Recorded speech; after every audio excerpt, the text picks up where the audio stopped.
Bismillah ar-Rahman ar-Rahim. Assalamu alaikum wa rahmatullahi wa barakatuh. How are you, my students? I hope that you're happy and healthy and ready for today's lesson, which is Unit 3 Speaking. But before we do that, let's revise what we previously took in the reading lesson.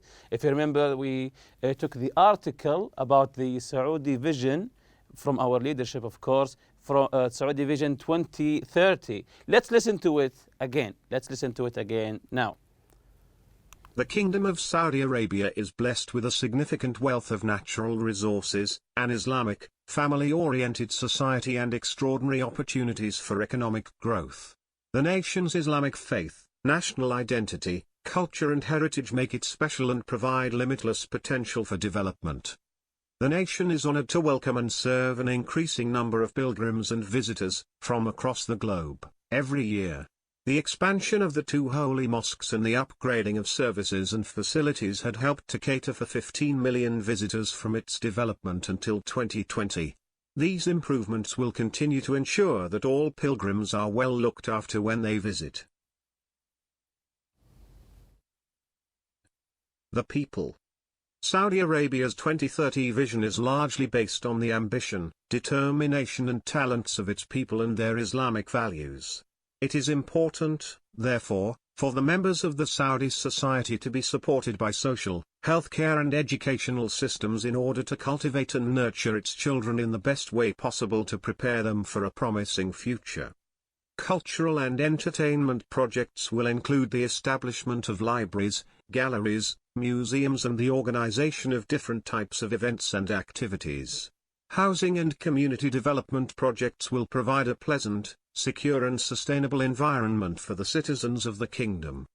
An updated educational system will provide high-quality learning and develop available talent and potential. Graduates will have the knowledge and skills required by the job market and access to many opportunities for professional development.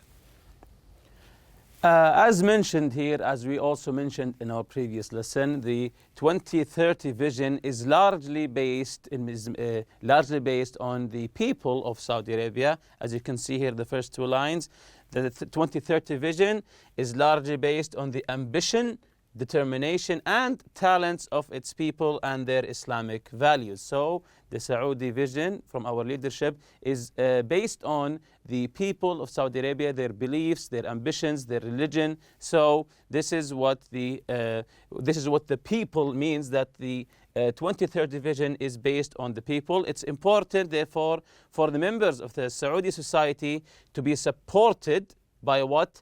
By social, healthcare and educational systems.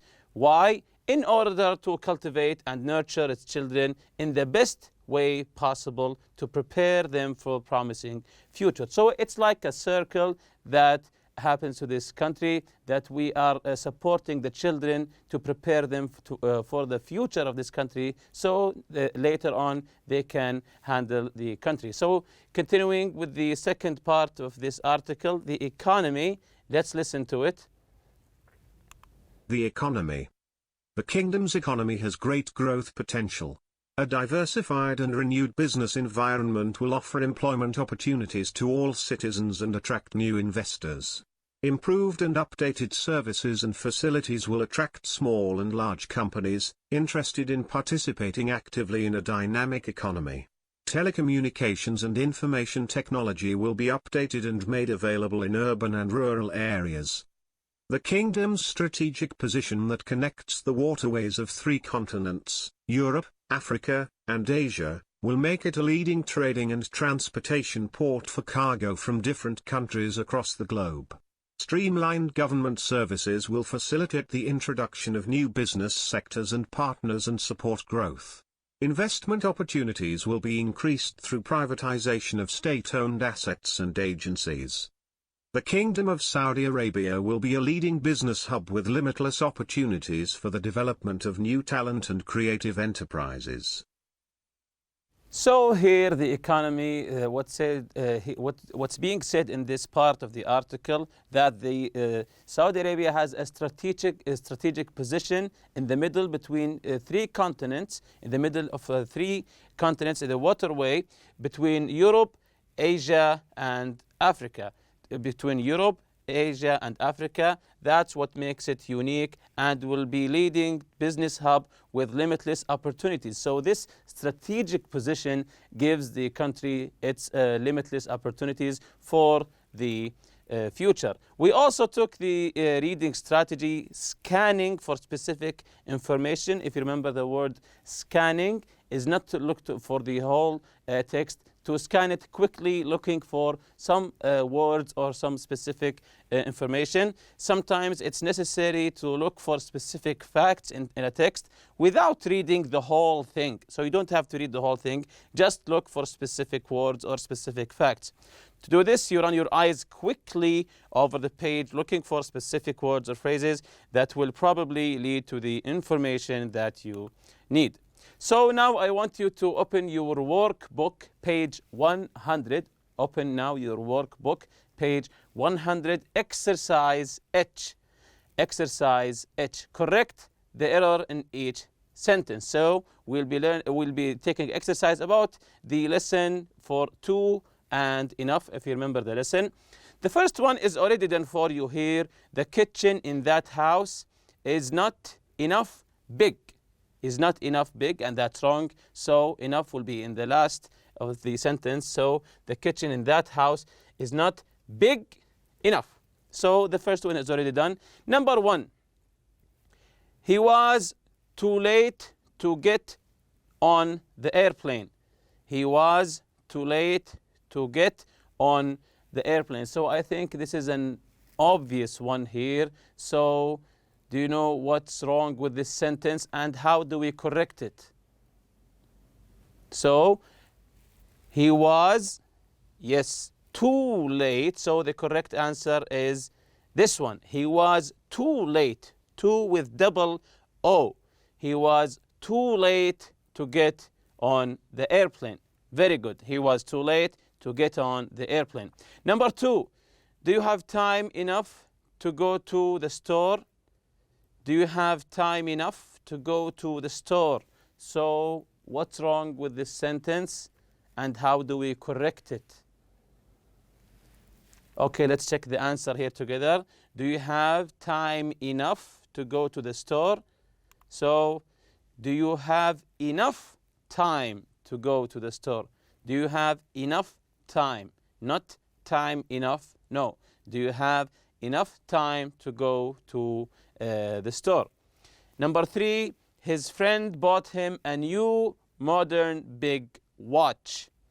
His friend bought him a new modern big watch. So pay attention to the order of the adjectives.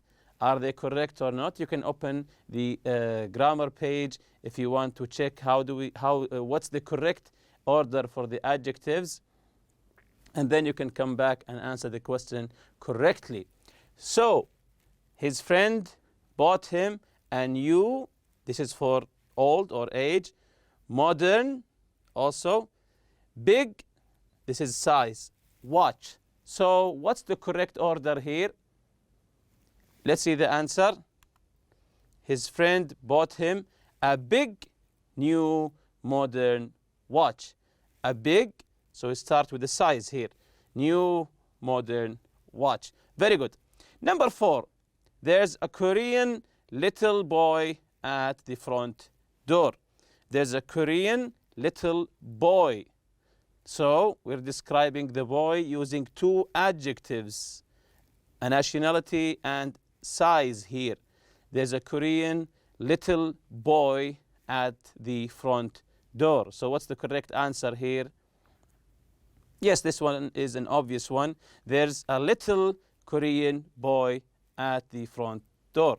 There's a little Korean boy at the front door. Very good. Number 5, Ahmed is not enough fast to win the race. Ahmed is not enough fast to win the race. I think this is an obvious one. Ahmed is not enough fast to win the race. Does enough come before the adjective or the adverb? Of course not. So we say Ahmed is not fast enough, very good, to win the race. Ahmed is not fast enough to win the race. Number 6, we had an Indian delicious big feast for dinner last night. We had an Indian delicious big feast for dinner last night. So this one has to do with the order of the adjectives. So can you tell what's the correct order here?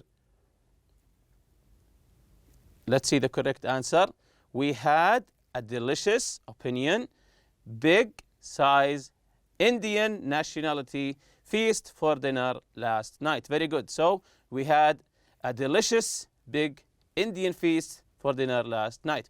Number 7, he can't go on the roller coaster. He's young enough. He can't go. So he can't go on the roller coaster. He's young enough. So what's missing here in this sentence? He can't go on the roller coaster. He's young enough. Let's see the correct answer. He can't go on the roller coaster. He's too young. He's too young. Or you can say, of course, he's not young enough. Both of them are correct. Number 8, Wagner drives a old little cheap car. Wagner drives a old little cheap car. So what's the correct order here? Number 8. Let's check the correct answer. So Wagner drives a little old cheap car.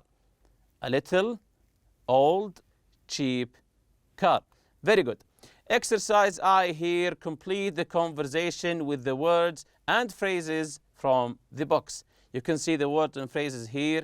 An arm and a leg. Grand, megabucks, reality check. Cool, which is already done here. Hold on, out of touch, and tiny.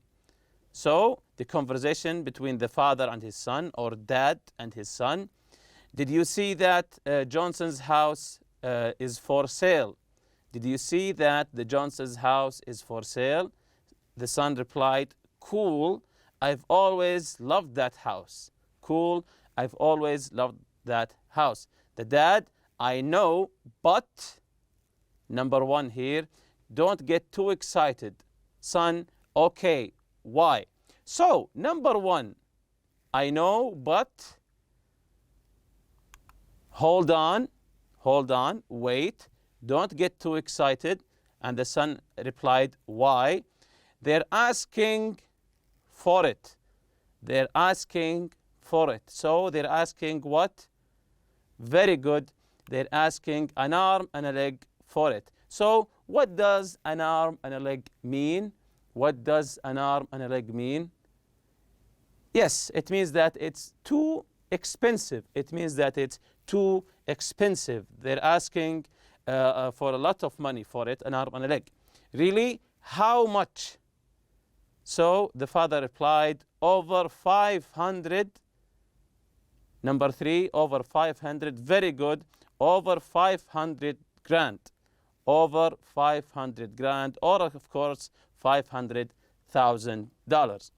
So continuing here, the son replied, for that old house, for that old house.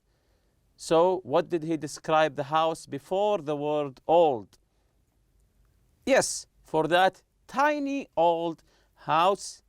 For that, so the house is old and tiny. So that's why the son is asking, why is it that expensive?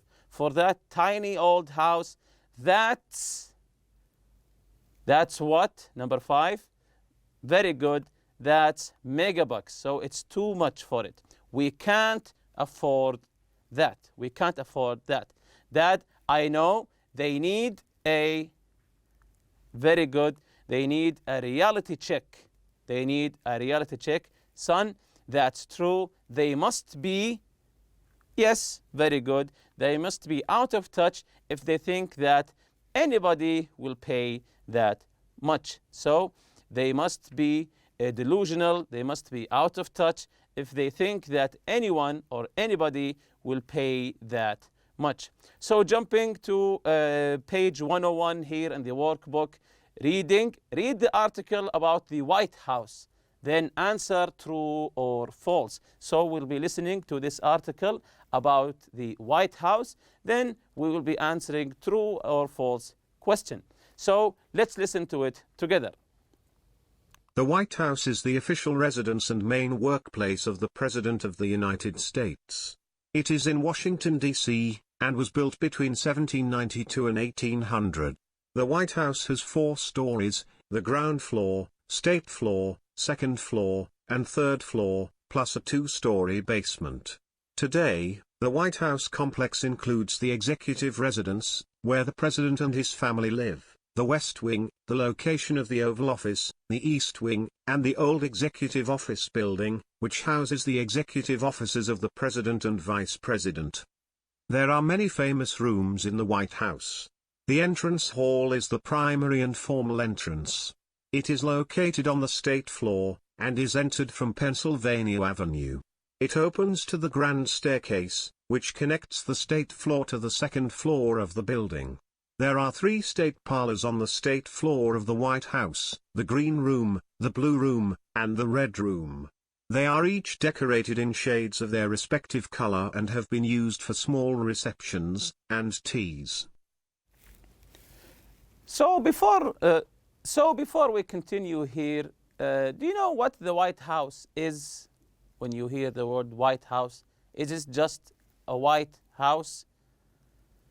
Yes, that's correct. The White House is the official residence of main workplace of the President of the United States. So it's not just any ordinary White House. When someone says the White House, it means where the President of the United States is staying and, of course, working. So continuing with the article of the White House. The East Room is the largest room in the White House. It is used for entertainment, press conferences, ceremonies, and occasionally for a large dinner. The White House's oldest possession, a portrait of George Washington that was painted in 1797, hangs in the East Room next to a portrait of his wife, Martha Washington, which was painted in 1878. The State Dining Room is the larger of 2 dining rooms on the state floor of the White House.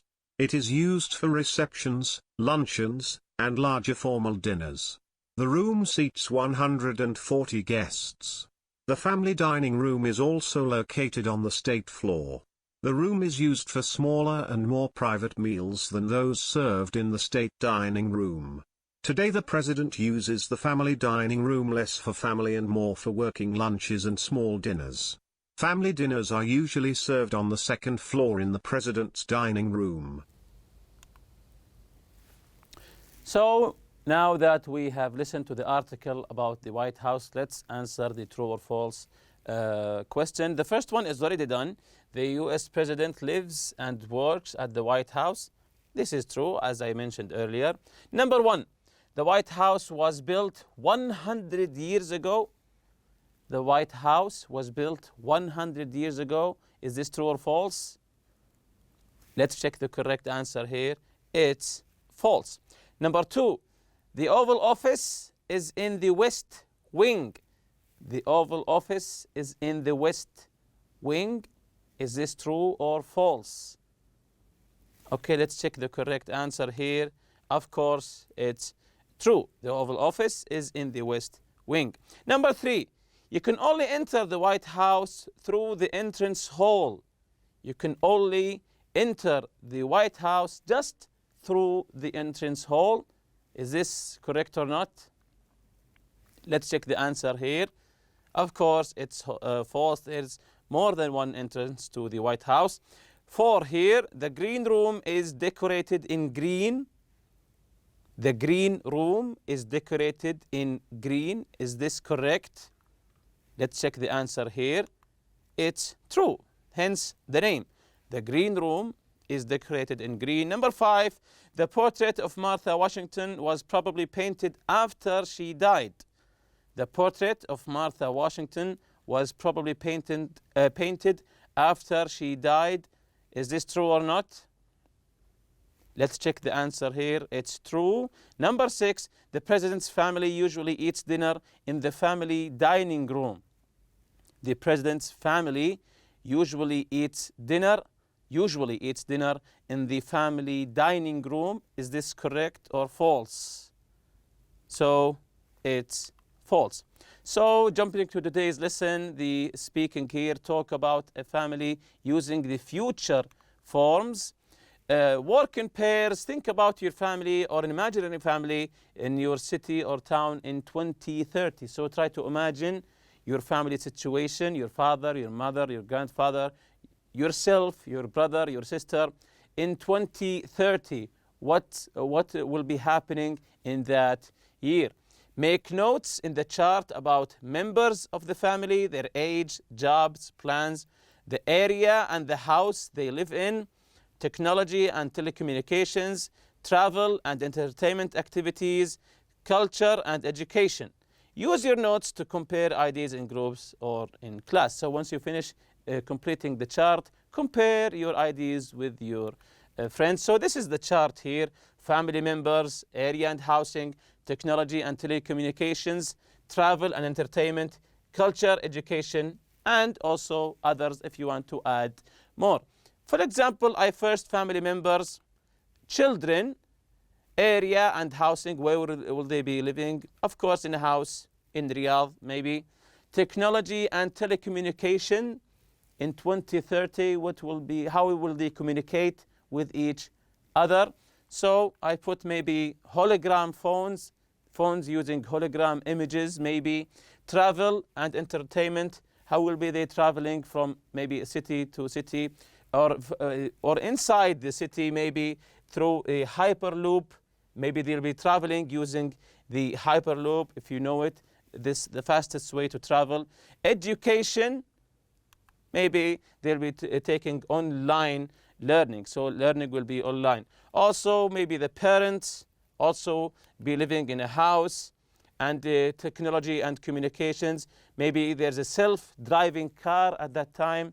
They will be all over the place, the self-driving car. Travel and entertainment. Maybe they will be traveling using the bullet train, and so on. You can continue with this chart yourself. Maybe you talk about your grandparents. Maybe they're living in a farm, in the countryside maybe, and so on. And once you finish, compare your ideas with your friend. Here's a fun fact. According to one survey, 75% of homes in Canada have 5 or more rooms. This is the most in the world. Over 70% of homes in New Zealand, the UK, and the US also have over 5 rooms. Sweden, 23%, Austria, 19%, and Finland, 14%, are among the countries where fewer houses have more than 5 rooms. And with that, we reach the end of this lesson. See you next lesson, inshallah. Subhanakallahumma bihamdik. Ashhadu an la ilaha illa anta astaghfiruka wa atubu ilayk. Assalamu alaikum.